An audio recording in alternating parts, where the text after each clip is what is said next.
नमस्कार दोस्तों, हार्दिक स्वागत है आपका हमारे इस चैनल में। दोस्तों, आज हम बात कर रहे हैं सूर्य भगवान के विषय में। भगवान सूर्य कश्यप और उनकी पत्नियों में से एक अदिति के पुत्र कहलाए जाते हैं। उनके बाल और हाथ स्वर्ण के समान हैं। उनके रथ को 7 घोड़े खींचते हैं जो 7 चक्रों का प्रतिनिधित्व भी करते हैं। वे रवि के रूप में रविवार के स्वामी कहलाए जाते हैं।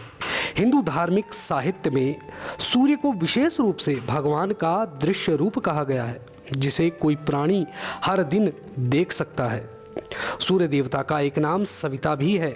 ऋग्वेद के अनुसार आदित्य मंडल के अंतः स्थित सूर्य देवता सबके प्रेरक, अंतर्यामी तथा परमात्मा स्वरूप माने गए हैं। मार्कंडेय पुराण के अनुसार सूर्य ब्रह्म स्वरूप भी माने गए हैं। सूर्य से जगत उत्पन्न होता है, क्योंकि जब सूर्य देव उदय होते हैं तो इस संसार में अंधकार को वह दूर करते हैं और उसी में हमेशा स्थित भी रहते हैं।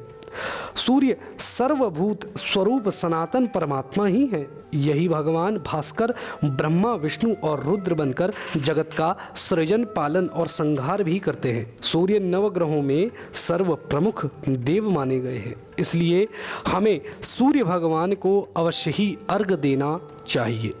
अर्घ देते समय भी हमें इस बात का ध्यान रखना चाहिए कि हम भगवान सूर्य को किस प्रकार से अर्घ दें। विशेष अगर कुंडली में सूर्य की स्थिति खराब है तो उससे होने वाले जो नकारात्मक प्रभाव हैं वो इस प्रकार से आपके ऊपर हावी हो सकते हैं। जैसे व्यक्ति अपना विवेक खो बैठता है, अर्थात कोई कार्य उसे समझ ही नहीं आता और वह कार्य नहीं कर पाता। हमेशा मुंह से थूक भी उसके बना रहता है। लार टपकना इसका एक सीधा सा उदाहरण भी है। उस जातक को सिरदर्द, बुखार, नेत्र संबंधी रोग भी अवश्य ही रहते हैं और साथ ही साथ असाध्य रोगों से वह ग्रसित भी रहता है। दिल का रोग भी उसे हो जाता है और कभी कभी धड़कनों का तेज या कम, ऐसी स्थिति में भी वह जातक हो जाता है।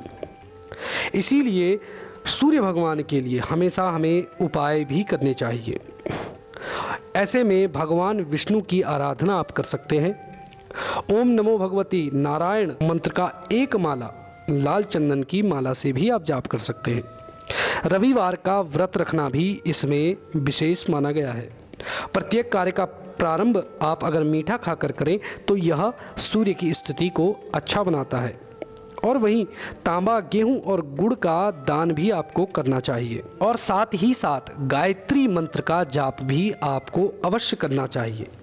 भगवान सूर्य को अर्घ देते समय इस बात का ध्यान रखें कि भगवान सूर्य को जब आप अर्घ प्रदान कर रहे हैं तो उसमें कुछ विशेष सामग्री मिलाकर ही प्रदान करें। भगवान सूर्य को आप एक तांबे के पात्र में अर्थात लोटे में गंगा जल, चावल, अक्षत, जौ और साथ ही साथ चंदन पीला आप डाल के भगवान सूर्य को अर्घ प्रदान करें।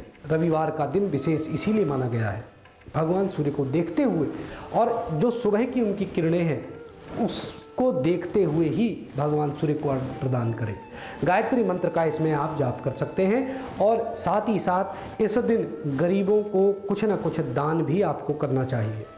यह आप करें और उपाय अगर आप करना चाहते हैं तो केवल मात्र भगवान सूर्य का मंत्र आप इस दिन जाप करें। प्रातःकालीन में मात्र एक माला इस मंत्र की करें। मंत्र भी बड़ा सरल है। ओम घृणी सूर्याय नमः, ओम घृणी सूर्याय नमः। इस मंत्र का एक माला आप अवश्य करें। इससे लाभ यह होगा कि अगर कहीं आपके पास समय नहीं रहता है और आप सूर्य अर्घ नहीं दे पाते हैं तो उसका फल भी स्वतः ही आपको प्राप्त होगा।